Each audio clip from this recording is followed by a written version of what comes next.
तो जब मनुष्य उस परमेश्वर की सुनना और मानना चालू करता है और परमेश्वर के निकट आता है, तो स्वर्ग में विराज परमेश्वर वह क्या करता है, मनुष्य के निकट आता है और उनके सारे विपत्तियों को, सारे संकटों को उठा ले जाता है। आमीन, हालेलुया, हालेलुया। क्योंकि हम इस रात की प्रार्थना में जो, हम परमेश्वर की प्रार्थना में जो सम्मिलित हुए हैं, इसलिए सम्मिलित हुए हैं कि हम परमेश्वर को जाने, पहचाने, उस पर विश्वास करें, उसके नजदीक आए और अपने उद्धार के आशीषों को प्राप्त करने पाए। हमारा जो स्वर्ग में बैठा उद्धार करता है, वह हर एक मनुष्य को अपने उद्धार की आशीषें देना चाहता है, लेकिन वह इंतजार करता है कि मनुष्य उसके करीब आए। वह 24 घंटे अपनी आंखों को खोलकर, अपने दोनों हाथों को फैलाकर इंतजार करता है और कहता है, जो मत्ती रची सुसमाचार अध्याय 11 के 28 वचन में लिखा गया है कि हे सब थके मांदे और बोझ से दबे हुए लोगों, तुम मेरे पास आओ, मैं तुझे विश्राम दूंगा। कहता है, हे सब परिश्रम करने वाले और थके मांदे बोझ से दबे हुए लोगों, तुम मेरे पास आओ, मैं तुझे आराम दूंगा।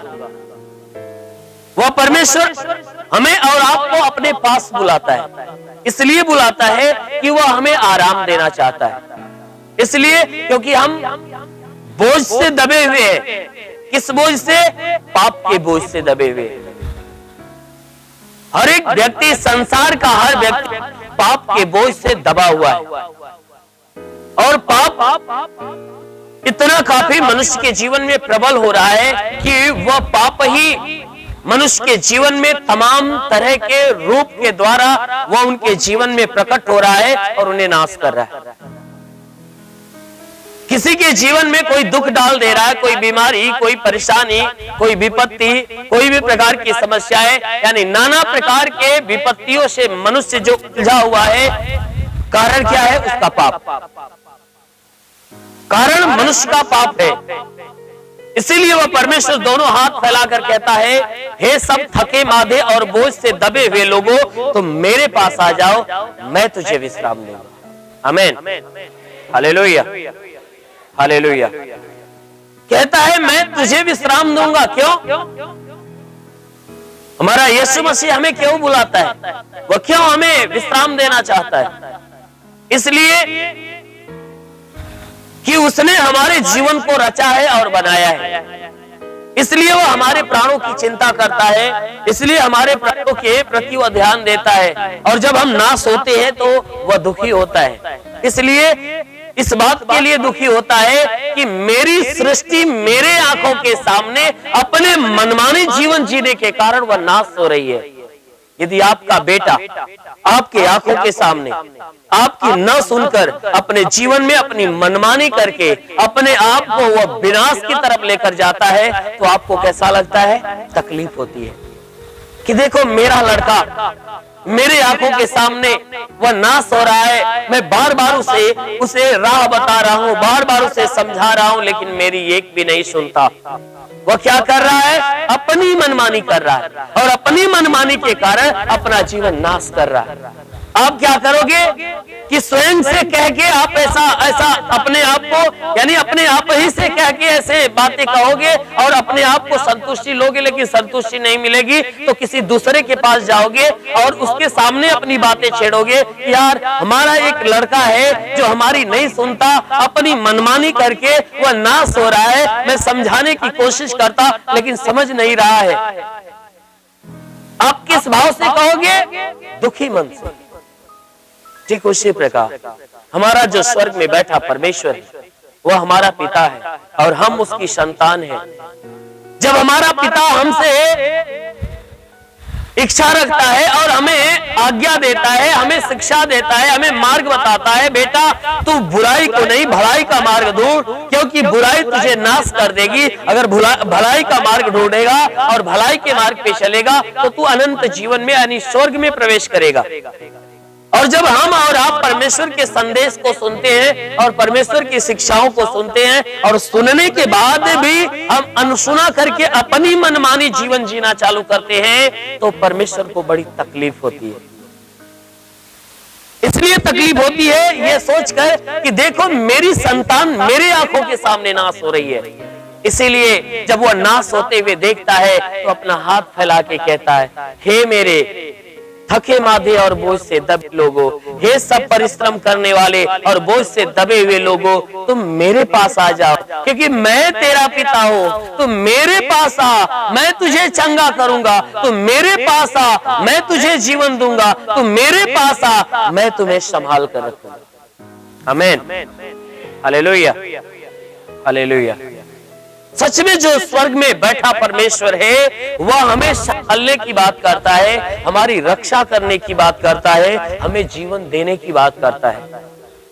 तो जो कोई मनुष्य उस परमेश्वर की सुनकर उस परमेश्वर के समीप आता है और उसके शरण में आकर उसके शरण में आकर परमेश्वर को ही अपने जीवन का आधार मानता है, तब वह परमेश्वर जो स्वर्ग में बैठा अपने स्वर्गीय भंडार से अपनी आशीषें उसके जीवन में उतारता है और उसके जीवन को संवार देता है। आमीन, हालेलुया, हालेलुया। क्योंकि सर्वप्रथम जब संपूर्ण सृष्टि की जब उत्पत्ति हमारा परमेश्वर जब कर रहा था, तो उत्पत्ति करने के समय जब वह मनुष्यों को बनाया तो कहा ये अच्छा है, मनुष्य को कहा ये बहुत अच्छा है। लेकिन जिसको उसने अच्छा ठहराया वही निकम्मा निकल गया।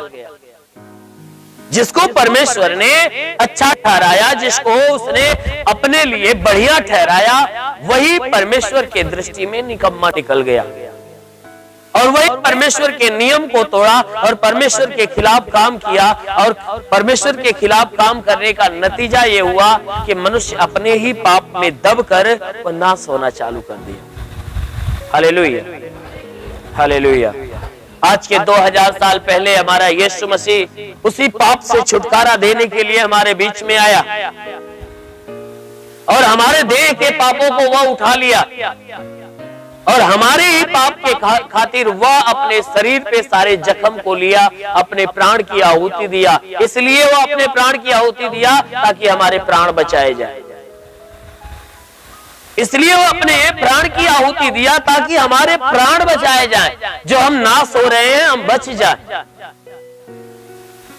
और उसने ये भी कहा कि जो कोई मेरे इस बलिदान को याद करेगा और बलिदान के कारण को याद करेगा और उसे कबूल करेगा, स्वीकार करेगा, अवश्य है कि वह पाप से छुड़ाया जाएगा और अनंत काल का जीवन पाएगा।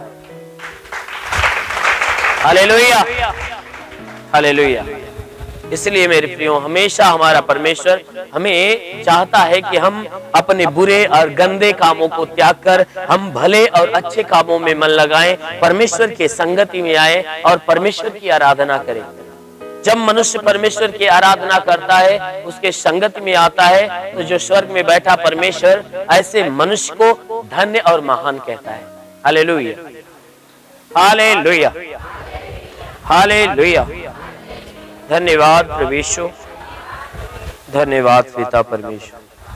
आइए हम थोड़ा वचन की तरफ चलते हैं। मत्ती रचित सुसमाचार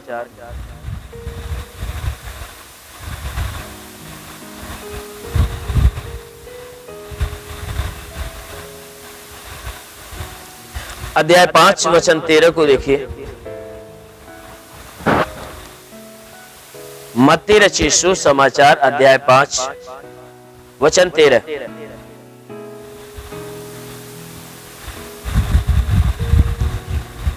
तुम पृथ्वी के नमक हो, तुम पृथ्वी के नमक हो, परंतु यदि नमक का स्वाद बिगड़ जाए तो वह फिर किस वस्तु से नमकीन किया जाएगा?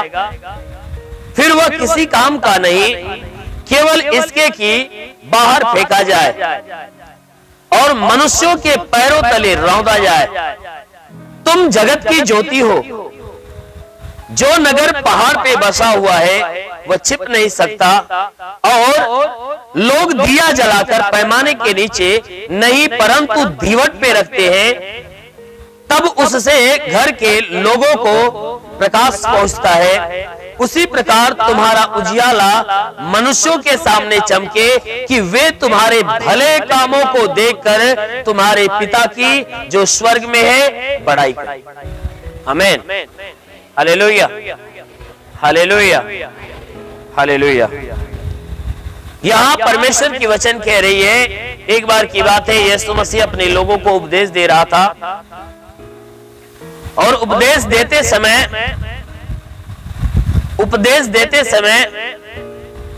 वह मनुष्य के विषय में वह बातें कहना चालू करता है, मनुष्य की योग्यता के विषय में। किन लोगों की योग्यता के विषय में? कि जो लोग परमेश्वर के अधीन हैं, जो लोग परमेश्वर के मार्ग पे चल रहे हैं, जो परमेश्वर की सुनते और मानते उसके मार्गों पे चलते हैं। यीशु मसीह उनके विषय में बातें करना चालू करता है और कहते हैं कि तुम पृथ्वी के नमक हो, तुम पृथ्वी के नमक हो। यदि नमक का स्वाद बिगड़ जाए तो फिर किस वस्तु से नमकीन किया जाएगा? Hallelujah, hallelujah.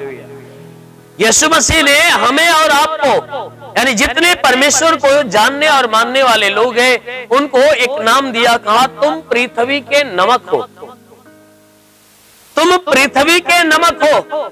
मेरे प्रियो, हमारा परमेश्वर मनुष्य को इस संसार के अंदर जो बनाया और रखा है, तो उसे एक नाम दिया, कहा तुम नमक के समान हो। क्योंकि जो नमक होता है वह भोजन के अंदर जब उसकी उपस्थिति होती है तो वह समस्त भोजन के स्वाद को क्या करता है? बढ़ा देता है। कितना भी अच्छा और कितना भी बढ़िया पकवान यदि बनाया जाए, उसमें नमक न डाला जाए तो क्या कोई व्यक्ति भरपेट उसे इच्छा अनुसार खा सकता है? नहीं खा पाएगा, क्योंकि वह स्वादहीन होता है। समस्त भोजन में एक नमक ही एक ऐसी चीज है कि जब भोजन में डाल दिया जाए तो वह भोजन के स्वाद को बढ़ा देता और मनुष्य उसे इच्छा के पूर्ति भर वह भोजन को ग्रहण करता, इच्छा पूर्ति के अनुसार वह ग्रहण करता है। अगर वही नमक उसमें न डाला जाए या वह नमक का मात्रा बढ़ा दिया जाए या उसे घटा दिया जाए तो भी इच्छा की पूर्ति। नमक एक ऐसा चीज है कि अगर उसे भोजन के अंदर डाला जाता है तो जब तक बराबर मात्रा में न पड़े तब तक भोजन का स्वाद नहीं बढ़ा सकता। अगर बढ़ जाएगा तो भी हानि, घट जाएगा। इसी प्रकार परमेश्वर ने कहा कि तुम भी नमक के समान हो। जैसे नमक ही भोजन को बिगाड़ सकता है और भोजन को स्वादिष्ट बना सकता है, ठीक उसी प्रकार हे मनुष्य, तुम भी इस संसार के अंदर उस नमक के समान हो। और परमेश्वर ने संपूर्ण सृष्टि को बनाया और बनाने के बाद जब, यानी मनुष्य नहीं बनाया था, मनुष्य के अलावा सारी चीज बना लिया, तो उसने क्या देखा? कहा अभी सृष्टि अधूरी है। क्यों? क्योंकि जिसको बनाने के लिए योजना रची और जिसके लिए सृष्टि बनी हुई है वह तो बनाया ही नहीं गया। उसके बाद लास्ट में क्या करता है? जैसे भोजन बनाने वाले रसोइयों में जितने भी भोजन पकाने का काम करते हैं, अक्सर देखा जाए नियमतः जब भोजन बनता है तो भोजन की सारी सामग्री जब डाल दी जाती है और भोजन पकना चालू हो जाता है तो लास्ट में क्या किया जाता है? नमक छोड़ा जाता है। लास्ट में सारी चीजें डालने के बाद नमक छोड़ा जाता है, यानी सारी चीजें कोई डाल देता है और डालने के बाद अगर चला जाए किसी को सौंप कर, जब दोबारा आता है तो कहता है भाई नमक डाले हो। लास्ट में, यानी नमक की बारी लास्ट में आती है और वही नमक जब पड़ जाता है तो वो भोजन के स्वाद को बढ़ा देता है। ठीक उसी प्रकार परमेश्वर ने मनुष्य को बनाने के पहले संपूर्ण सृष्टि को रचा और संपूर्ण सृष्टि को जब रच दिया तो देखा कि अभी सृष्टि अधूरी है। उसके बाद उसने मनुष्य को तैयार किया और जब मनुष्य को तैयार करके सृष्टि में रख दिया तब क्या कहा? अच्छा है। Hallelujah, hallelujah. तब कहा अच्छा है, यानी इस सृष्टि का स्वाद बढ़ गया, यानी यानी सृष्टि की जो शोभा अधूरी थी, जब उसने मनुष्य को बना दिया तो सृष्टि की जो शोभा है वो बढ़ गई, वो पूरी हो गई। इसीलिए यीशु मसीह कह रहा है कि तुम क्या हो पृथ्वी के, अगर नमक का स्वाद बिगड़ जाए तो किस वस्तु से नमकीन किया जाएगा। अरे जिसको परमेश्वर ने इस सृष्टि की शोभा बढ़ाने के लिए बनाया, अगर वह शोभा बढ़ाने वाला खुद बिगड़ जाए तो किस वस्तु के द्वारा या किसके द्वारा यह सृष्टि की शोभा बढ़ेगी।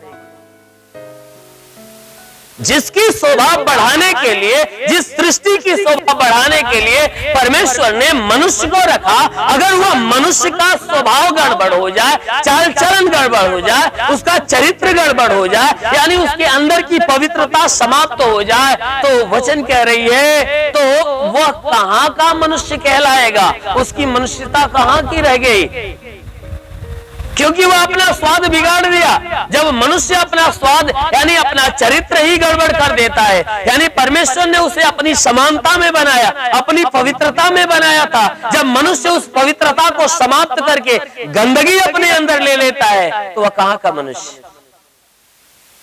क्योंकि जिस मनुष्य का नाम दिया गया वह तो निष्पाप निष्कलंक था, वह परमेश्वर के समानता में था, परमेश्वर के समानता में था। लेकिन जब मनुष्य पाप में गिर गया तो परमेश्वर की समानता कहां रही। वचन कह रही है आगे,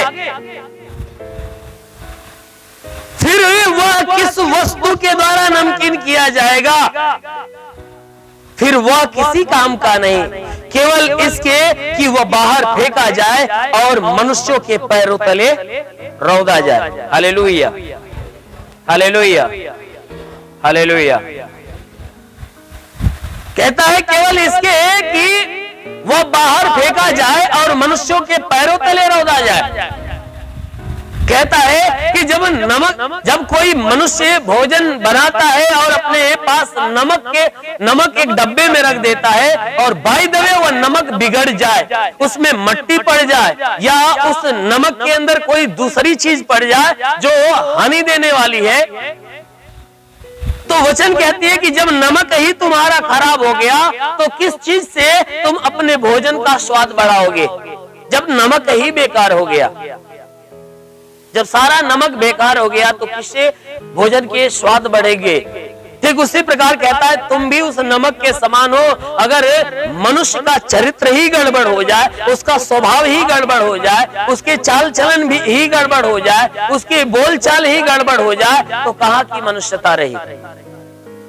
क्योंकि ऐसा मनुष्य ना ही सृष्टि के अंदर रहने के लायक होता है और ना ही स्वर्ग में रहने के लायक होता है। ऐसा मनुष्य उठाया जाता और बाहर फेंक दिया जाता, यानी स्वर्ग और पृथ्वी के बाहर फेंक दिया जाता, यानी नरक के अंदर फेंक दिया जाता और लोगों के पैरों तले रौंदा जाता। यही वचन आप मरकुस में पढ़ोगे और लूका में पढ़ोगे तो वहां साफ बातें लिखी गई है कि यदि नमक का स्वाद बिगड़ जाए तो किस वस्तु से नमकीन किया जाएगा। वह किसी काम का नहीं होता, ना ही किसी भूमि के लायक होता है और ना ही खाद के लायक होता है, उसे लोग उठाकर बाहर फेंक देते। क्योंकि जो नमक बिगड़ जाता है, अगर आप अपने खेतों में किसी फसल में डालोगे तो फसल को भी नुकसान करेगा और अपने घर के किसी भूमि पे रख दोगे तो भूमि को भी नुकसान करेगा। क्योंकि वो नमक जब भूमि पे डाल दिया जाता है वो पसीजता है और पसीजने के बाद उस भूमि की मिट्टी को भी खराब कर देता है। अगर खेत के किसी उपज में डाल दिया जाए तो वह उपज को भी नुकसान दे देते हैं। इसलिए वचन कहती है कि बिगड़ा हुआ नमक किसी काम का नहीं होता, बिगड़ा हुआ नमक किसी काम का नहीं होता। ठीक उसी प्रकार अपने स्वभाव, अपने चरित्र का बिगड़ा हुआ मनुष्य किसी काम का नहीं होता, ना ही परमेश्वर के लायक होता है, ना ही संसार के लायक होता है। वह तो उठाकर वह नरक में फेंकने के लायक होता है। Hallelujah, hallelujah, hallelujah. इसीलिए परमेश्वर कहता है कि तुम नमक के समान बनाए गए हो, इसलिए तुम क्या करो, अपने आप को नमक बनाओ, स्वादिष्ट नमक बनाओ, स्वाद देने वाले नमक के समान बनो। मेरे प्रियो, जब यीशु मसीह नहीं आया था, उसके पहले जो मनुष्य नमक के समान जब बिगड़ गया था, तो किसी वस्तु से नमकीन करने के लायक नहीं था। यानी कोई ऐसा नहीं था जिसके द्वारा ये सृष्टि की शोभा बढ़े या परमेश्वर को मनचाहा काम करे, क्योंकि एक मनुष्य ही एक ऐसा है जो परमेश्वर के इच्छा के अनुसार कार्य कर सकता है। संपूर्ण सृष्टि में परमेश्वर ने मनुष्य को रचा और मनुष्य ही एक ऐसा है जो परमेश्वर के आज्ञा के अनुसार, उसकी मर्जी के अनुसार कार्य कर सकता है। इसीलिए परमेश्वर ने मनुष्य को क्या ठहराया? अच्छा ठहराया, मनुष्य को अच्छा ठहराया। और जब मनुष्य अपनी अच्छाई को त्याग देता है, वह परमेश्वर के लायक नहीं होता है। उसी बात के लिए यहाँ वचन कहती है कि तुम तो उस नमक के समान बनाए गए थे, तुम्हारी नमक का जो स्वाद है वह बिगड़ गया है। मेरे प्रियो, हमारे अंदर के जो नमक का स्वाद यानी परमेश्वर की जो पवित्रता है जब खत्म हो गई, तब परमेश्वर ने हमें दोबारा फिल्टर करने के लिए, दोबारा शुद्ध नमक बनाने के लिए हमारे पास एक ऐसी मशीन भेजा, ताकि जब हम उस मशीन के ऊपर विश्वास करेंगे और उसमें जब जाएंगे, तब क्या होंगे? हमारे अंदर की गंदगी दूर होगी और हम फिर से तरोताजा नमक के समान बन जाएंगे। वो मशीन कोई और नहीं, हमारा यीशु मसीह है। Hallelujah, hallelujah.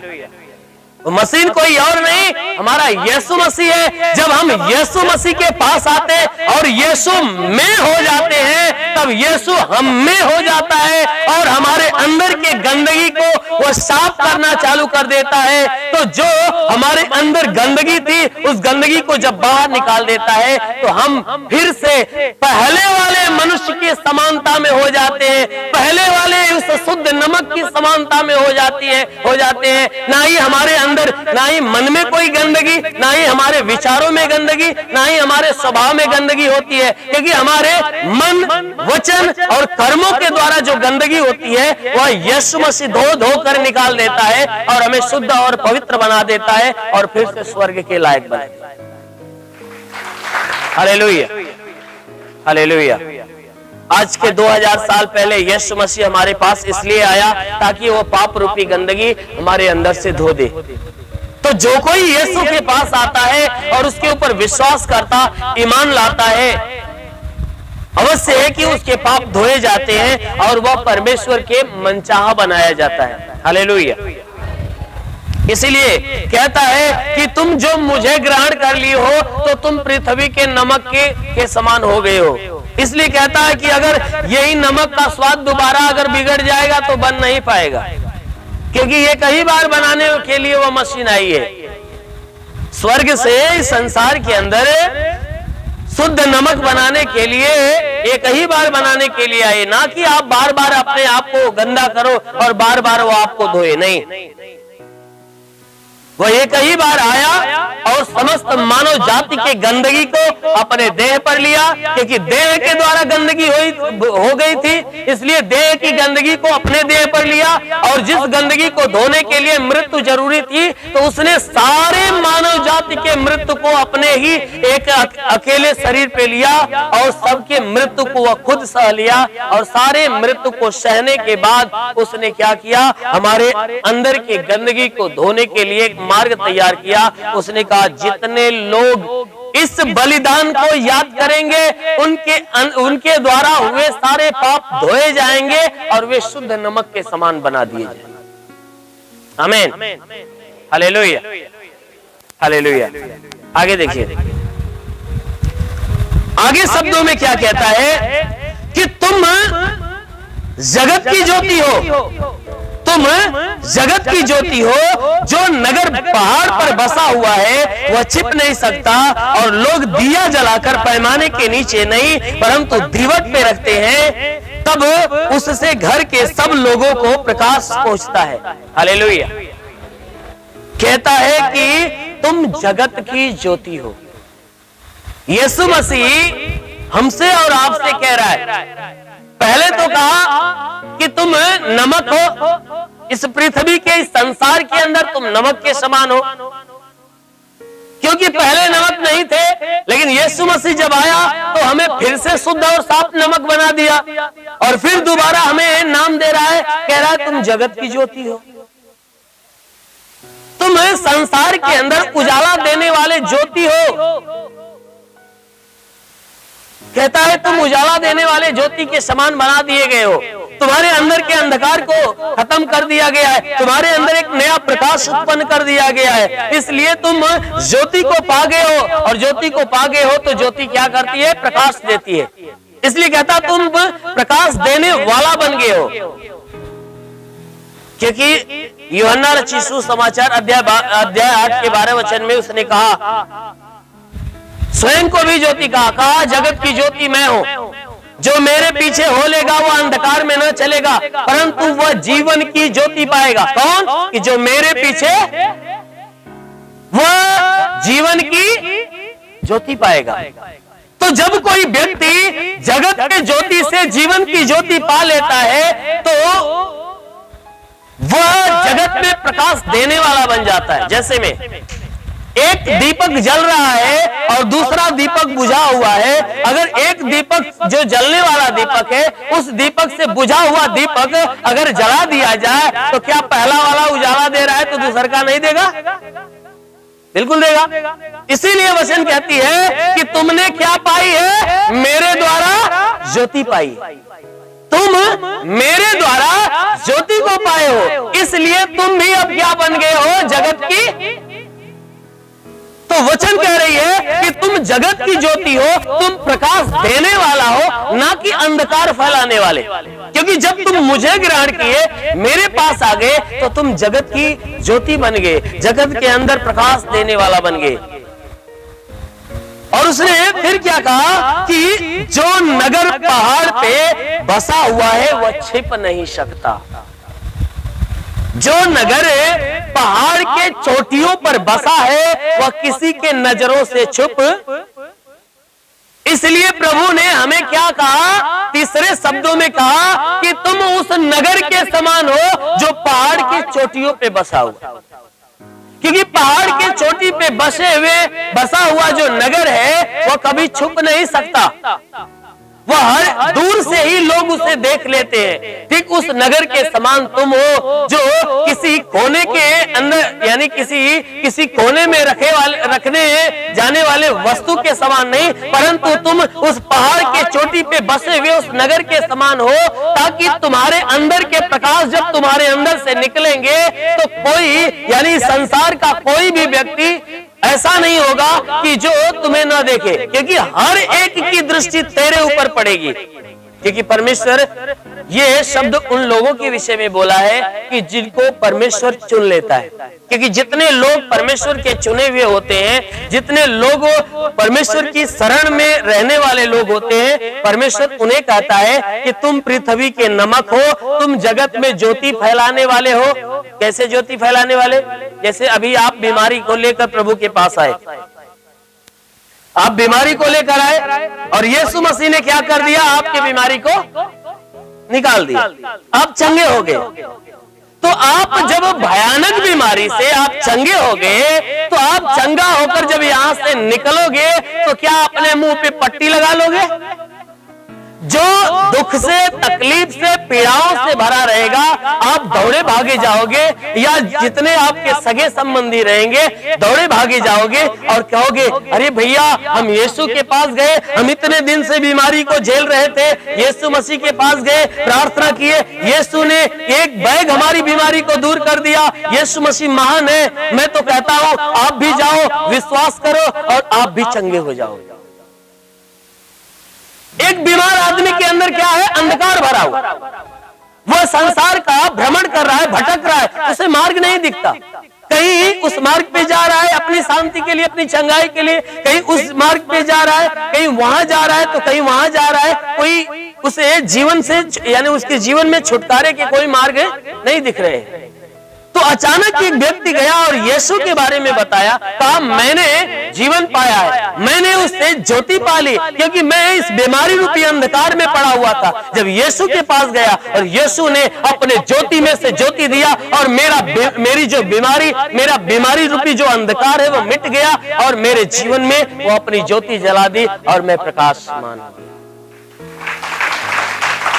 Hallelujah, hallelujah. अब देखो, जब ये व्यक्ति अपनी गवाही ऐसे बताता है तो वो सुनने के बाद वो भी जानता कि अरे हाँ, ये तो बीमारी थी। अब उसके दिल में क्या होगा कि जब वो अपनी गवाही बता देता है, उसके दिल में आता, अरे यार ये तो ठीक कह रहा था, ये बहुत भ्रमण किया, कहीं पर नहीं ठीक हुआ, ये यीशु के पास गया तभी ठीक हुआ, इसका मतलब वहां जाने से मैं भी ठीक हो जाऊंगा। अब एक अंधकार में फंसा हुआ व्यक्ति वह भी जब जाने के लिए तैयार हुआ, जब वह भी यीशु के पास आता, यीशु की शिक्षा को सुनता और उसके अंदर की गंदगी बाहर जब निकलना चालू होती है और यीशु की आशीष जब उसके शरीर में आती है, तो वह भी बीमारी से जब मुक्त हो जाता है तो उसके जीवन में प्रकाश हो जाता है, उसका जीवन उजाला से यानी चंगाई से भर जाता है। तो इसीलिए यीशु मसीह ने कहा कि तुम जगत की ज्योति हो और जब तुम जगत की ज्योति के रूप में बना दिए गए हो तो तुम छिप नहीं सकते, मैं तुम्हें छिपने नहीं दूंगा। क्यों? क्योंकि मैं तुम्हारे जीवन में इतना चमत्कार करूंगा, इतनी चंगाइयां दूंगा कि तुम जो है कि अगर छिपना भी चाहोगे तो छुप नहीं सकोगे। तुम संसार और संसार के लोगों के सामने खुद आ जाओगे, अपने आप आओगे कि हमारे अंदर ये बीमारी थी, यीशु ने हमें। Hallelujah, hallelujah. मान लीजिए कोई ऐसा व्यक्ति हो जिसके शरीर में लाइलाज बीमारी हो और वह यीशु के पास आए और तुरंत चंगा हो जाए, तो क्या वह व्यक्ति किसी के चुप कराने से चुप हो सकता है? नहीं होगा। अगर कोई कहे नहीं यार अपने चंगाई के विषय में किसी से मत बता, तो वह चुप नहीं बैठ सकता। क्यों? क्योंकि उसके अंदर जो उजाला आया है ना, वो उजाला उसे चुप बैठने ही नहीं देगा। क्योंकि कोई भी प्रकाश यदि किसी कोठरी में आप कैद कर दो, किसी कोठरी में आप प्रकाश को कैद कर दो या किसी बर्तन में कैद कर दो, अगर सुई के नाके के बराबर अगर उसमें छेद है तो प्रकाश क्या करेगा? उसमें से बाहर निकलेगा। तो परमेश्वर जिस व्यक्ति के जीवन में अपना अद्भुत काम करता है, अद्भुत चमत्कार करता है, अपनी आशीषें देता है, तो वह व्यक्ति अपने मुंह को बंद करके नहीं रखता। इसी बात के लिए यीशु ने कहा कि तुम उस नगर के समान हो जो पहाड़ के चोटी पे बसा हुआ है, क्योंकि पहाड़ के चोटी पे बसा हुआ नगर छुप, इसलिए तुम्हें भी मैं उस नगर के समान बना दिया हूं, उस नगर के समान बना दिया हूं कि तुम किसी के नजर से छुप नहीं सकते, क्योंकि तुम ऑटोमेटिक हर एक के नजर में आओगे। कोई कहेगा अरे यार तेरे अंदर ही बीमारी रहे, हई काम करी न पाओ तला, चली न पाओ तला, कैसे चलत हुआ? तो क्या करोगे आप? जवाब दोगे कि नहीं? उसी बात के लिए यीशु ने कहा कि तुम्हें मैंने उस नगर के समान बना दिया है जो पहाड़ के चोटी पे बसा हुआ है, कि अगर तुम छुपने की कोशिश भी करोगे तो छुप नहीं सकते। अवश्य है कि तुम्हें सामने आना ही पड़ेगा। कोई भी प्रकाश छुप नहीं सकता, वह अंधकार को दूर करने के लिए वह सामने आ ही जाता है, कितना भी उसे कैद करके रखो। हालेलुया। आगे वचन कह रही है 15वीं कि लोग दिया जलाकर पैमाने के नीचे नहीं परंतु दीवट पे रखते हैं, तब उससे घर के सब लोगों को प्रकाश पहुंचता है। कहता है कोई भी व्यक्ति दिया जला के, अभी वही बात है जो अभी आपको मैंने सुनाया कि कोई व्यक्ति अगर दिया जला देता है तो जलाने के बाद वह क्या करता है? पैमाने के नीचे, पैमाना का मतलब अनाज मापने वाला बर्तन या कोई भी चीज मापने वाला बर्तन, ऐसा बर्तन जिसमें एक मन अनाज आता हो, एक मन अनाज वाले बर्तन के बारे में ये वर्णन किया गया। कहता है कि कोई भी मनुष्य अगर दिया जलाता है तो पैमाने के नीचे नहीं, या किसी घाट के नीचे नहीं, या किसी घर के कोने में नहीं रखता, परंतु कोई व्यक्ति दिया जलाकर वह दीवट के ऊपर रखता है, या ऊंचे स्थान पे रखता है, या ऐसे स्थान पे रखता है कि जिसका उजाला चारों तरफ, कि जितने आने जाने वाले लोग हैं उस दिए के द्वारा जो फैलने वाला उजाला है उसे क्या करें, ग्रहण कर सके। जैसे मान लीजिए आपके घर पे लाइट कट गई, उजाले की सख्त जरूरत है और आपके पास एक ही दिया है, आप क्या करोगे, किसी घर के कोने में रखोगे? आप ऐसे जगह पे रखोगे कि जहां से चारों तरफ प्रकाश आए, कि जितने आने जाने वाले लोग हैं उस प्रकाश में चले। यीशु ने कहा कि जैसे कोई भी व्यक्ति दिया जलाकर ऐसे स्थान पे रखता है कि हर तरफ प्रकाश हो, ठीक उसी प्रकार यीशु कहता है तुम उस दीपक के समान हो। कहा तुम उस दिए के समान हो, इसलिए मैंने तुम्हें दिए के समान जलाया, तो क्या छुपाने के लिए? मैंने तुम्हें तो दिए के समान जला दिया है, इसलिए तुम्हें छुपाने के लिए नहीं, परंतु तुम्हें ऊंचे स्थान पर रखने के लिए, ताकि जितने अंधकार में पड़े हुए लोग हैं तुम्हारे द्वारा उजाला प्राप्त करें। Hallelujah, hallelujah. कहता है कि वे तुम्हारे द्वारा क्या करें, उजाला को प्राप्त करें।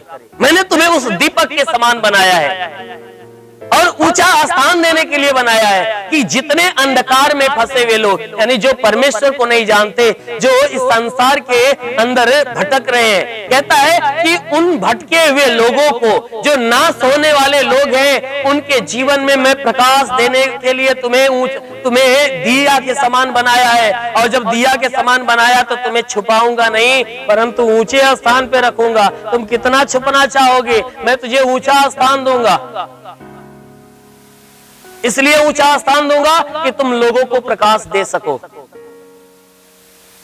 जैसे दूर की बात छोड़ो, मैं अपनी ही गवाही बता रहा हूं कि यीशु मसीह जब मुझे चुना और इस दिए के समान बना दिया, तो मैं भाग रहा था छुपने के लिए, यानी अपनी स्वार्थ रूपी जीवन जीने के लिए भाग रहा था। लेकिन यीशु मसीह कह रहा है कहां छुपेगा, मैंने तुम्हें छुपने के लिए नहीं, परंतु तुम्हें दीवट पे रखने के लिए बनाया है, ताकि जितने अंधकार में पड़े हुए लोग हैं उन्हें क्या दे सको, प्रकाश दे सको, कि वह जीवन पाए, वह भी उजाला में होकर चले। मैं भाग रहा था, लेकिन यीशु मसीह ने मुझे भागने नहीं दिया। उसने पकड़ा और पकड़ के कहां रख दिया, यहाँ इस बेदी रूपी दीवट पे, ताकि जितने अंधकार में फंसे हुए लोग आए उनके जीवन में प्रकाश पे प्रकाश पाए। Hallelujah, hallelujah. ठीक उसी प्रकार हर एक व्यक्ति को यीशु मसीह कहता है मैंने तुम्हें छुपने के लिए नहीं, परंतु प्रकाश देने के लिए बनाया है, इसलिए तुम दिए के समान हो। तो जैसे लोग उसे उजाला के लिए रखते हैं, वैसे मैंने तुम्हें दिया बनाया तो उजाला के लिए बनाया।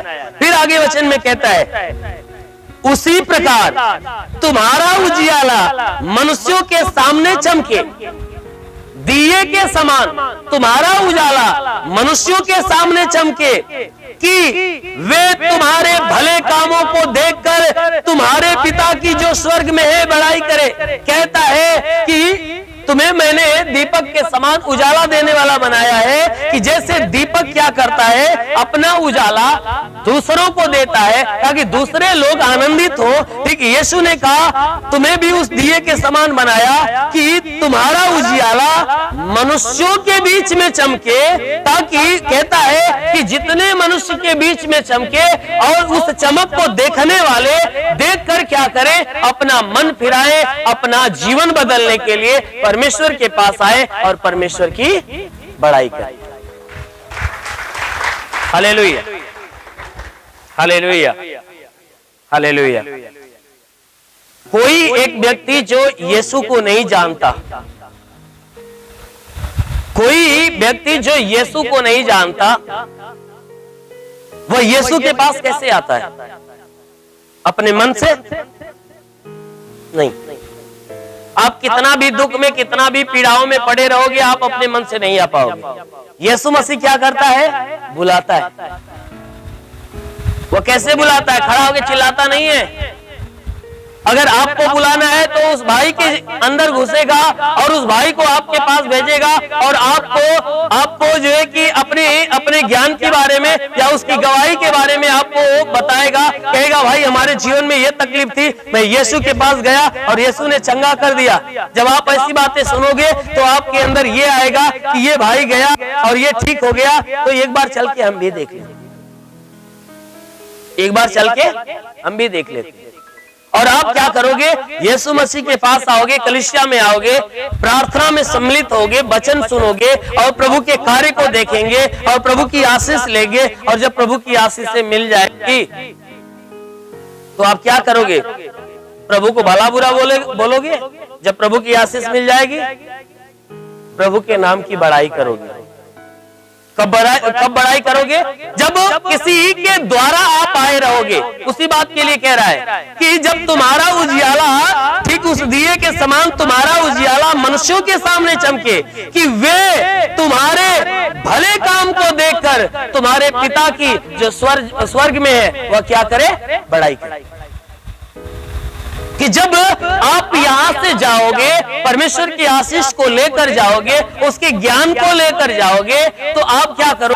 किसी मनुष्य से कहोगे और वह मनुष्य सुनेगा, उसको मन भावेगा और उसके बाद वह आपके कहने से वह भी परमेश्वर के पास आएगा और परमेश्वर के अद्भुत काम को देखेगा और देख लेगा कि आपने उसके साथ भलाई किया है। आप क्या कहोगे? अरे भैया बड़ा निकैला हमके यीशु के पास लाई किया। अगर ना आयल हो तो हमारी जिंदगी बचल ना हो। तो आप उस मनुष्य से यही कहोगे।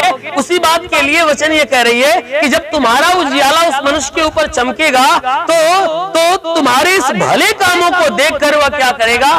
तुम्हारे पिता की, यानी जो स्वर्ग में बैठा है, तुम्हारे इस भले काम को देखकर उसकी बड़ाई करेगा कि हे परमेश्वर तुहार धन्यवाद कि तू हमके बुलाए ले। Hallelujah, hallelujah, hallelujah. क्योंकि जब वो परमेश्वर के पास आएगा तो उजाला पाएगा, यानी चंगाई पाएगा। उसके जीवन में जो आवश्यकता होती है वो पूरा होती है। जब वो पूरा होती है, आशीष पा लेता है, ज्ञान को पा लेता है, तो वह परमेश्वर का धन्यवाद करता है कि हे परमेश्वर तेरा धन्यवाद हो कि तूने मुझे इतना ज्ञान दिया या इतनी आशीष दी। Hallelujah, hallelujah. इसीलिए मेरे प्रियो, हमारा परमेश्वर जो स्वर्ग में बैठा है वह हमारे महत्व को बताता है कि हम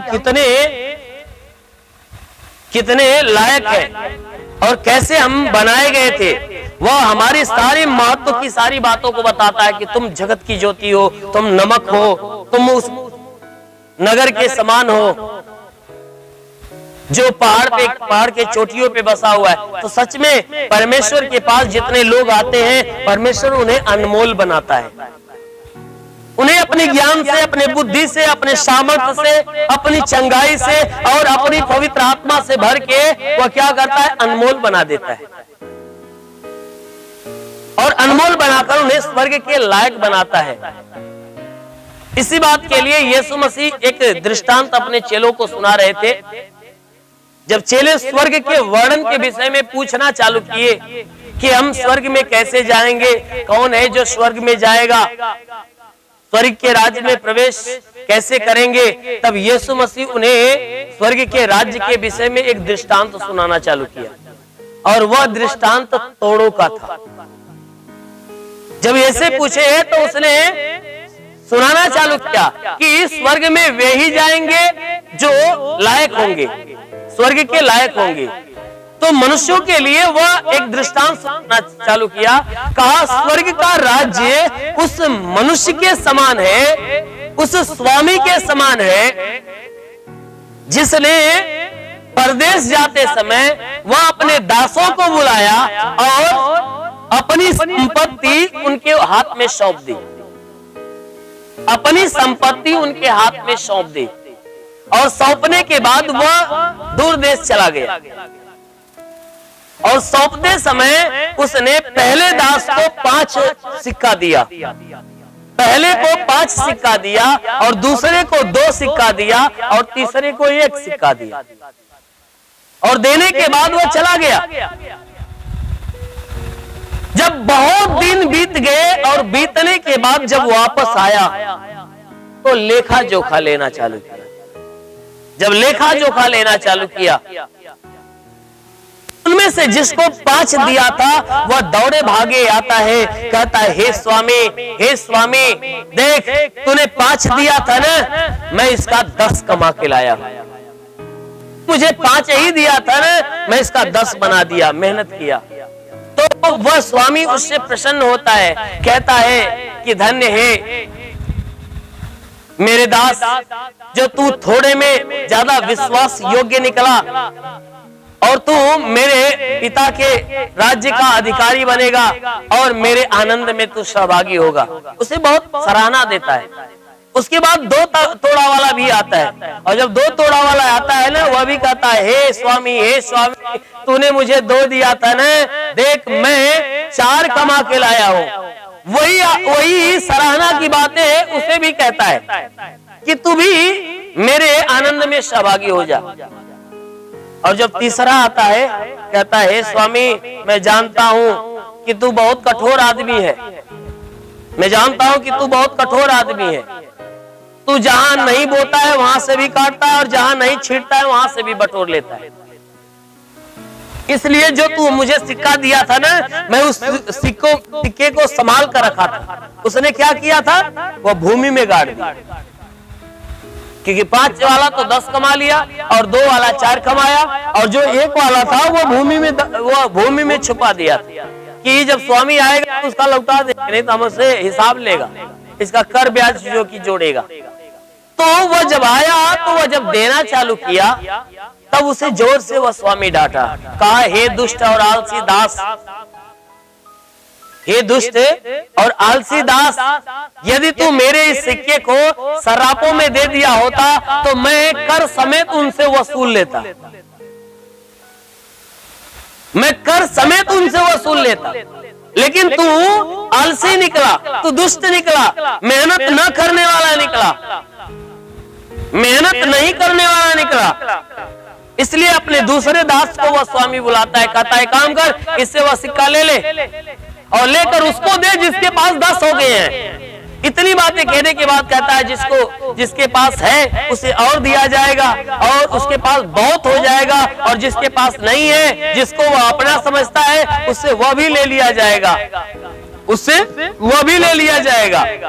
इतनी बातें कहने के बाद वह स्वामी कहता है अपने दूसरे दास से, फिर कहता है इसे उठा और उस कोठरी में बंद कर दे जहां रोना और दांत का पीसना है। Hallelujah, hallelujah.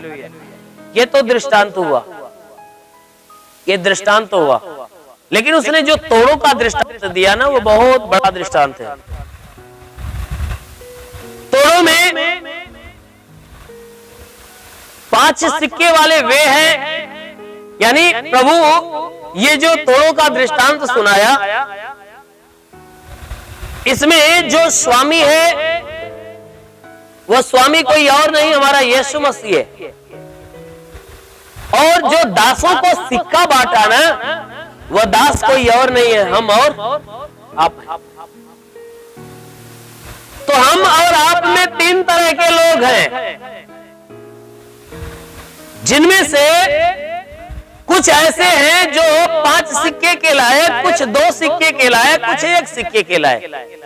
यानी परमेश्वर जब हर एक मनुष्य के जीवन में अपने स्वर्गीय आशीष और अधिकार को सौंपता है, तो उनके जैसी जितना उनकी क्षमता होती है, क्षमता के अनुसार।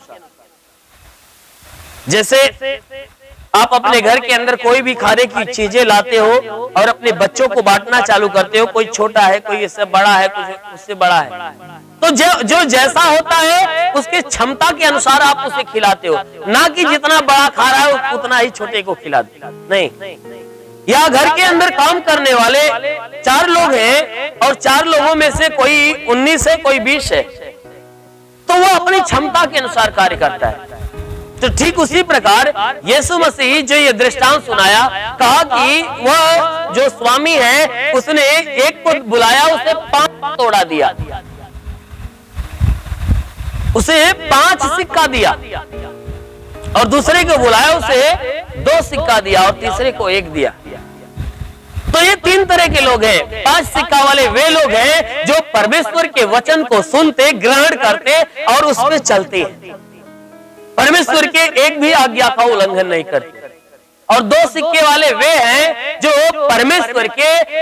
परमेश्वर के वचन को सुनते, ग्रहण करते और चलते भी हैं और उसके राज्य का विस्तार भी करते। लेकिन 5 सिक्के वाला जो है वह भी विस्तार करता है, लेकिन 2 वाला भी विस्तार करता है। लेकिन 5 और 2 का मतलब प्रभु यीशु ने यही ठहराया कि जब कोई मनुष्य परमेश्वर के सामने आता है और उसके शरण में आ जाता है, आराधना करना चालू करता है, तो परमेश्वर उसे पहले जांचता और परखता है कि कौन मेरे कितने अधिकार के लायक है। क्योंकि यीशु ने एक वचन को बोला, कहा कि मैं तुमसे सच कहता हूं कि जो मुझ पे विश्वास करते हैं, जो काम मैं करता हूं वह काम वह भी करेगा, वरन इससे भी बड़ा काम करेगा। तो यीशु मसीह जब अपने लोगों को चुनता है, जब दिए के समान चुन लेता है, जब वह दिए के समान चुन लेता है, तो उन्हें अपना अधिकार सौंपना चालू करता है। तो जो उसने वचन में कहा कि जो काम मैं करता हूं वह काम तुम भी करोगे, वरन इससे भी बड़ा काम करोगे, तो वह अधिकार की बातें किया। और वह अधिकार जब सौंपना चालू करता है, तो सौंपते समय किसी को, मान लीजिए वरदान को लेकर, किसी को 5 वरदान देता है, किसी को 2 वरदान देता है और किसी को 1 देता है। और 1 देकर वह क्या करता है, उन्हें छोड़ देता है। क्या करने के लिए? उसके राज्य का विस्तार करने के लिए। यानी जितने भटके हुए लोग हैं उनके बीच में परमेश्वर का राज्य फैलाने के लिए, ताकि वे भी परमेश्वर को जाने और परमेश्वर के पास चले आए। क्योंकि यीशु मसीह जब इस संसार में था तो वह खुद अपने राज्य का विस्तार कर रहा था, और जब इस संसार में से जब स्वर्ग में गया हमारे और आपके लिए जगह तैयार करने के लिए, तब वह क्या किया, अपना अधिकार अपने लोगों को सौंप दिया। कहा कि जो काम मैं कर रहा हूं वह तुम भी करोगे, वरन इससे भी ज्यादा करोगे। मैं तुम्हें यह अपना अधिकार देकर जा रहा हूं। मैं अपनी भेड़ें तेरे हाथ में सौंप कर, तुम्हें क्या करना है, मेरी भेड़ों को चराना है। तो मान लीजिए जिसको 5 तोड़ा मिला वह 5 वरदान वाला व्यक्ति है, और जिसको 2 तोड़ा मिला वो परमेश्वर की ओर से 2 वरदान वाला व्यक्ति है। तो जो 5-10 कमाने का मतलब कि जो 5 पाता है वह उन भटके हुए लोगों के बीच में जाता और परमेश्वर के राज्य का प्रचार करता है। जब प्रचार के द्वारा लोग मन नहीं फिराते हैं तो वो क्या करता है, उनके जीवन में चमत्कार करता है, दूसरा वरदान का इस्तेमाल करता है। पहला मान लीजिए सुसमाचार का है, उनको प्रभु के बारे में समझाया, नहीं माने तो कभी कभी ऐसा मोड़ आता है, प्रभु ऐसे मोड़ को उत्पन्न कर देता है कि उनके बीच में कोई बीमार होता है और प्रभु उकसाता है, इसे प्रार्थना कर मैं चंगा करूंगा, ताकि ये विश्वास करे। क्यों? क्योंकि बाइबल में लिखा गया है कि जब तक मनुष्य चिन्ह चमत्कार को नहीं देखता तब तक विश्वास। तो उसी बात के लिए जो 5 वाला है, तो ये एक वरदान से काम कर लिया, जब नहीं विश्वास में आया तो दूसरा करता है, जब दूसरा से विश्वास में नहीं आता है तो अद्भुत चिन्ह चमत्कार करता है, उससे नहीं होता है तो तमाम तरह के काम करता है। यानी कि जिसको परमेश्वर 5 वरदान देता है उसे अधिकार देता है कि तुम इन 5 का इस्तेमाल करो मनुष्यों के बीच में, और मनुष्यों के बीच में 5 का इस्तेमाल करो, ताकि लोग मेरी पावर को, मेरी सामर्थ को, मेरी दया को, मेरे प्रेम को जाने और ये जान जाए कि मैं उनका पिता हूं और लोग मेरे पास हैं। Hallelujah, hallelujah.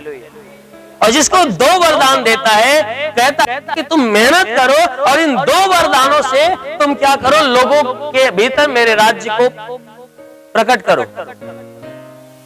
तो जब वो स्वामी आता है तो 5 वरदान वाला कहता है, हे स्वामी तूने मुझे 5 दिया था ना, इन 5 के द्वारा मैं इतना काम किया कि जितना कार्य इस 5 के द्वारा नहीं करना चाहिए बल्कि मैं उसका डबल कर दिया।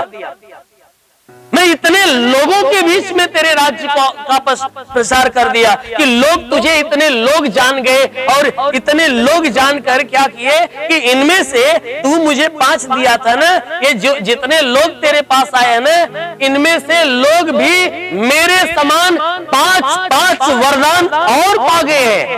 Hallelujah, hallelujah. और फिर 2 वाला भी आता है, वही बातें बोलता है, हे स्वामी तूने मुझे 2 दिया ना, मैं 2 ही के द्वारा इतना मेहनत किया कि देख इतने लोग जो है कि मेहनत के द्वारा तेरे पास आए हुए हैं और तेरे पास आए हुए हैं, तो मेरे समान तू 2 ही दिया था ना, ऐसे 2 वाले हमारे इन झुंड में और भी लोग हैं। तब इन बातों को देखने के बाद स्वामी प्रसन्न होता है। वह प्रसन्न होकर कहता है कि धन्य है मेरे विश्वास योग्य दास, जो तू थोड़े में ज्यादा विश्वास योग्य निकला। यानी मैंने तुझे थोड़ा दिया, लेकिन तूने तो ज्यादा काम करके दिखा दिया, तूने मेरा ज्यादा काम कर दिया। और जो जिसको 1 वरदान दिया था, उसने क्या किया कि वह अपने उस वरदान को मिट्टी के अंदर दबा दिया। क्योंकि इस दृष्टांत को मैं अगर खोलता तो घट हो जाता। थोड़े में मैं बताने की कोशिश कर रहा हूं कि जो तीसरा वाला मेन है आपको समझाने के लिए। जो तीसरा मनुष्य था जिसको 1 सिक्का मिला हुआ था, ऐसा हुआ व्यक्ति है जो परमेश्वर के ऊपर विश्वास करता है, उसको परमेश्वर से 1 वरदान मिल जाता है और वह 1 वरदान पा जाता है तो वह आलसी हो जाता है। कहता है कि 1 वरदान वाला वह व्यक्ति होता है जो आलसी होता है, जो परमेश्वर के राज्य के विषय में सोच नहीं रखता। और वह 1 वरदान को यानी 1 सिक्का को जब पाया तो मिट्टी में दफन कर दिया। इसलिए मिट्टी में दफन कर दिया कि जब आएगा स्वामी तो उसके हाथ में सौंप देंगे। ऐसे वे लोग हैं कि जो परमेश्वर के वचन को सुनते हैं, ग्रहण कर लेते हैं, विश्वास कर लेते हैं, उसकी आज्ञाओं के विषय में जान जाते हैं, उसके राज्य के विषय में जान जाते हैं, वो प्रार्थना भी अपने लिए करते हैं। परमेश्वर का काम वो नहीं करते जो परमेश्वर उन्हें वरदान देकर काम दिया है, क्योंकि परमेश्वर वरदान इसलिए देता है ताकि आप उसके राज्य का विस्तार करो। इसीलिए उसने कहा तुम दिए के समान हो, इसलिए दिया बनाया हूं कि तुम प्रकाश दो। अगर दिया जलाकर कोई भी व्यक्ति, हालेलुया हालेलुया हालेलुया, कोई व्यक्ति दिया जलाकर पैमाने में नहीं रखता। अभी आपने वचन में सुना, दिया जलाकर पैमाने में या घर के भीतर नहीं रखता, परंतु दीवट पे रखता है। तो प्रभु ने 1 वरदान रूपी दिया जब उसको दिया तो उसने क्या किया, उस दिए को ढांप कर रख दिया,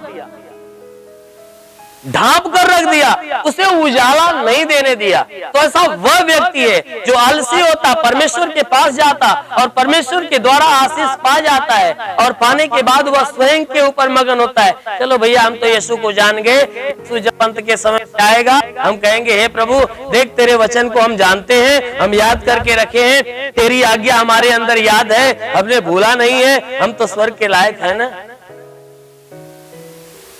उसने क्या किया, उस परमेश्वर के यानी उस स्वामी के दिए हुए सिक्के को मिट्टी में दबाया। वह मिट्टी कौन है?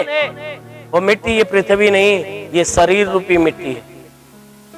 इस शरीर रूपी मिट्टी के विषय में उसने कहा कि वह लिखा गया है कि जब 1 तोड़ा उसे मिला, 1 सिक्का मिला, तो उसने मिट्टी में छुपा दिया। वो किसी जमीन यानी भूमि की मिट्टी में नहीं, अपने इस शरीर रूपी, ये शरीर क्या है? मिट्टी है। ये मिट्टी की बनी है और इसे मिट्टी में मिलना है। इसीलिए वचन कहती है कि जब परमेश्वर किसी व्यक्ति को वरदान देता है और वह अपने अंदर ही छुपा कर रख लेता है तो वह परमेश्वर के लायक। ये शरीर ही मिट्टी की, ये शरीर के विषय में लिखा गया है कि जो व्यक्ति परमेश्वर के वरदान को पाकर अगर अपने अंदर ही अंदर छुपा कर रखता है और ये सोचकर कि परमेश्वर आएगा तो हम जो है उसकी आज्ञा को याद करके रखेंगे, अवश्य है कि वो मुझे अपना लेगा। नहीं, ऐसे लोगों को नहीं अपनाएगा, क्योंकि इसीलिए बाइबल के वचन में लिखा गया है कि जो कोई सिर्फ हे प्रभु कहता है वह स्वर्ग के राज्य में नहीं जाएगा, परंतु वो जाएगा जो परमेश्वर पिता के इच्छा पर चलता है, जो परमेश्वर पिता की इच्छा पर चलता वही स्वर्ग के राज्य में जाएगा, वरन जो अपनी इच्छा उसमें जाहिर कर देगा वह स्वर्ग के लायक नहीं होगा। तो जो एक तोड़ा वाला था, जब वो छुपा कर रखा और जब स्वामी आया और जब उसने लेखा लेना चालू किया तो वह सिक्का लाकर उसके हाथ में रख के कह रहा है कि हे स्वामी, मैं जानता था तू कठोर आदमी है और तू क्या करता है, जहां नहीं बोता वहां से भी काटता और जहां नहीं छींटता वहां से भी बटोरता है, इसलिए मैं यहाँ मिट्टी में छुपा कर रखा था कि तू आएगा तुझे सौंप दूंगा। तब वह स्वामी उसे डांटा, हे दुष्ट आलसी दास, तू निकम्मा निकला, तूने मेहनत करना नहीं चाहा। क्योंकि बहुत से ऐसे लोग हैं कि जो सिर्फ चंगाई के लिए प्रभु के पास आते, सिर्फ चंगाई के लिए आते कि चलो भैया हमको ये बीमारी है, चलिए हमारी बीमारी ठीक हो जाए, ओकरे बाद का जरूरत है। नहीं, ऐसी सोच मत रखना। अगर आप ऐसी सोच रखोगे आप प्रभु के लायक नहीं होंगे। अगर आपके अंदर ऐसी सोच हो जाएगी, क्योंकि बाइबल बताती है कि जिस प्रकार इस शरीर को जिंदा रखने के लिए भोजन की आवश्यकता होती है, उसी प्रकार आत्मा को अनंत काल के लिए जिंदा रखने के लिए वह परमेश्वर के राज्य की और उसके वचन, उसकी आज्ञा और उसके संबंध की आवश्यकता। Hallelujah, hallelujah. क्योंकि आत्मिक भोजन की आवश्यकता होती है।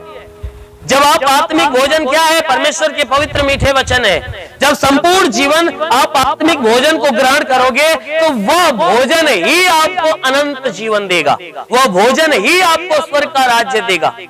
अगर आप भोजन को ग्रहण नहीं करोगे तो आप जितने दिन खाए रहोगे तितने दिन स्वतंत्र रहोगे, उसके बाद भोजन छोड़ दिए तो फिर उसके बाद तो आपको मरना जरूरी है। मरना जरूरी है, यानी जो कोई व्यक्ति परमेश्वर के वचन को सुनना बंद कर देता है वह मृत्यु की तरफ जाता है। मृत्यु की तरफ का मतलब है कि जब आप बार बार परमेश्वर के वचन को सुनोगे तो आपके अंदर की गंदगी बार बार दूर हो जाएगी, आप आत्मा में नए बनते जाओगे। अब जब छोड़ दोगे तो ये पाप रूपी गंदगी आपको ढांपना चालू कर देती है और ढांपते ढांपते आपको क्या करेगी? पाप में डुबा देगी। आप अपने आप को विधिवत आजमा लीजिएगा। आप हर सप्ताह कलीसिया में आकर देखिए और फिर कुछ दिन हर सप्ताह आकर देखिए और फिर कुछ दिन महीना में एक बार, चाहे 4 महीना में एक बार आकर देखिए आपकी दशा क्या होती है। जब आप हर सप्ताह में परमेश्वर के पास आओगे और परमेश्वर के वचन को सुनोगे तो आपके जीवन में हमेशा आनंद और हमेशा परमेश्वर की आशीष बनी रहेगी। आप हमेशा आनंदित रहोगे। और जब महीना 2 महीना हो जाएगा तो क्या होता है मालूम है? शैतान आता है, आपके मन के ऊपर कब्जा करेगा, आपके हृदय पे कब्जा करेगा और आपका मन बुराई की तरफ उकसाएगा और आपके जुबान को भी गंदा करेगा। यानी आपको गंदा ही गंदा करेगा कि आप परमेश्वर के लायक मत बनो। इसीलिए हर एक व्यक्ति को यह सोचना चाहिए कि जिस पिता से हमारा नाता टूट गया था, अगर उस पिता से नाता जुट गया तो उस पिता के हाथ के अंगुली को हमेशा क्या करे? एक छोटा बच्चा जब अपने पिता के साथ जब बाजार जाता है तो वह क्या करता? अपने पिता के हाथों को पकड़ लेता है। और पिता भी अगर उसे बाजार या किसी मेले को दिखाने के लिए जाता है तो वह अपने हाथों को पकड़ा देता है, कहता बेटा पकड़े रह, नहीं इधर उधर बिछड़ जाएगा, इधर उधर बिछड़ जाएगा और भीड़ में मैं तुझे कहां ढूंढूंगा, या तो आप ही पकड़ लोगे। ठीक उसी प्रकार वो परमेश्वर इस संसार रूपी मेले के अंदर जो हम पड़े हुए हैं वो हमारे हाथों को पकड़ना चाहता है और अपने अंगुली को पकड़ाना चाहता है। जो कोई मनुष्य उस परमेश्वर की अंगुली को पकड़ेगा और अपना हाथ परमेश्वर के हाथ में देगा, परमेश्वर उसे संभाले रखेगा और उसे कभी खोने नहीं देगा। Hallelujah, hallelujah, hallelujah.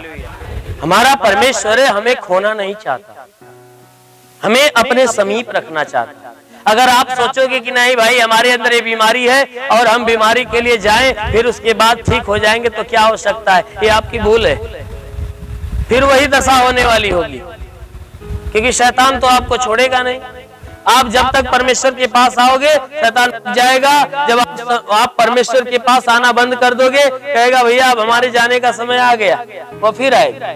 इसलिए वो इसलिए आएगा कि आपका जीवन नष्ट करने के लिए, आपको स्वर्ग में न जाने देने के लिए वह आपके पास आएगा। इसलिए मेरे प्रियो हमेशा आपको परमेश्वर की संगति रखना जरूरी है, क्योंकि परमेश्वर की संगति ही वह जीवन देने वाली है। इसलिए हमेशा यदि आप परमेश्वर के संगति में रहोगे तो परमेश्वर हमेशा आपको अपने धर्म में दाहिने हाथ से संभाल कर रखेगा।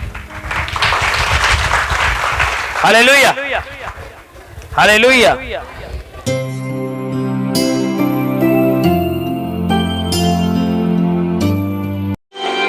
जिसके शरीर में कई बीमारी है वो अभी सीने पर हाथ रखे, जिसके शरीर में कोई बीमारी नहीं वो अभी सीने पर पूरे विश्वास में बढ़ती जाओ, पूरे विश्वास में बढ़ते जाओ।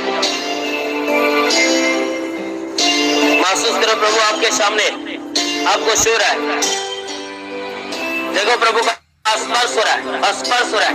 पूरे विश्वास में बढ़ते जाओ, बढ़ते जाओ, बढ़ते जाओ, पूरे विश्वास में बढ़ते जाओ। देखो प्रभु का स्पर्श हो रहा है, स्पर्श हो रहा है, स्पर्श। Hallelujah, hallelujah, hallelujah, hallelujah, hallelujah, hallelujah, hallelujah, hallelujah.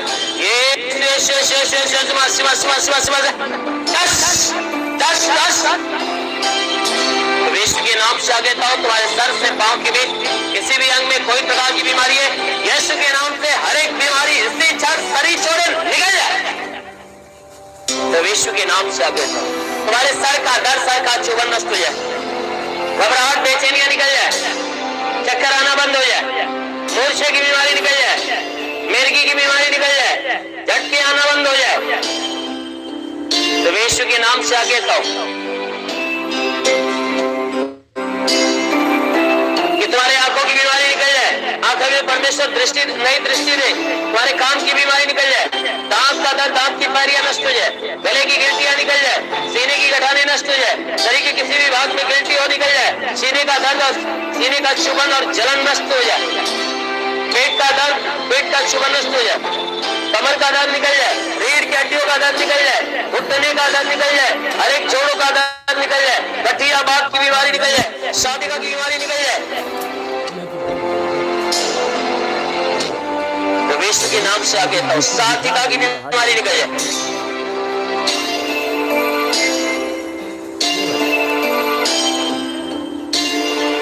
तुम्हारे शरीर के अंदर से ब्लड प्रेशर, शुगर की बीमारी निकल जाए, दमा, HIV, TB, कैंसर नष्ट हो जाए, किडनी जख्म में सूख जाए, फोड़ फुंसियां नष्ट हो जाए, जिसके शरीर में ब्लड नहीं बनता बनने लगे, जिसका लीवर खराब हो चंगा हो जाए, किडनी खराब हो चंगी हो जाए। के नाम से गैस की बीमारी निकल जाए, सूजन हो तो नष्ट हो जाए, अपेंडिक्स की बीमारी, हार्निया की बीमारी, फाइलेरिया, थायराइड नष्ट हो जाए, इतनी भी पुरानी जगह में सूख जाए, फोड़े फुंसियां नष्ट हो जाए। यीशु के नाम से आगे तो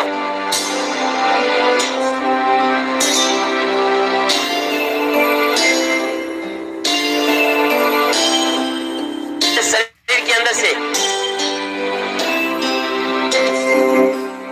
इसका हाथ नहीं उठने लगे, पैर नहीं चलता चलने लगे, लकवे का बीमार चंगा हो जाए, बाबा सिर की बीमारी निकल जाए, ट्यूमर नष्ट हो जाए, पतली की बीमारी निकल जाए, जुकाम, खांसी, बुखार निकल जाए, टाइफाइड, मलेरिया नष्ट हो जाए, उल्टी दस्त की बीमारी, पेचिश पड़ना बंद हो जाए, किसी भी प्रकार का चर्म रोग निकल जाए, खांस खुजलियां नष्ट हो जाए, किसी भी प्रकार के दाग धब्बे निकल जाए, सफेद दाग खुरपे से नष्ट हो जाए, पीलिया की बीमारी निकल जाए, लहू पानी की बीमारी निकल जाए। प्रभु यीशु के नाम से आगे तो जिसके पास संतान नहीं, परम पिता परमेश्वर उन्हें संतान दे। प्रभु यीशु के नाम से आगे तो उसके गर्भ के ऊपर, किसी के गर्भ के ऊपर कोई बंधन है टूट जाए, गर्भ में संतान की उत्पत्ति हो। प्रभु यीशु के नाम से आगे तो तुम्हारे शरीर के अंदर से, घर के अंदर से, परिवार के अंदर से दुष्ट आत्माएं निकल जाए, दुष्ट आत्माएं निकल जाए। वो महान परमेश्वर प्रार्थना करते पिता स्वर्ग की आशीष से हर एक के जीवन में आने दे, ताकि हर कोई जो आशा और विश्वास से तेरे आशीष को ग्रहण कर रहा है उनके जीवन में भारी से भारी चमत्कार होने पाए। वो महान परमेश्वर अपने स्वर्ग का द्वार खोल और स्वर्ग की आत्मा के ऊपर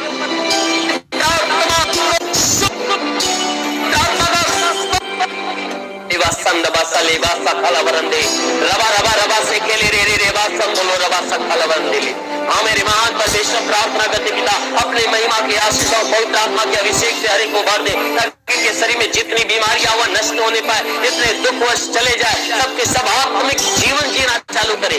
महान परमेश्वर तेरा स्पर्श होने पाए। महान परमेश्वर, प्रार्थना करते यीशु मसीह तेरे नाम में सबके लिए तेरी आशीष और चंगाइयां मांगते हैं। आमीन। परमेश्वर हर एक को आशीष दे।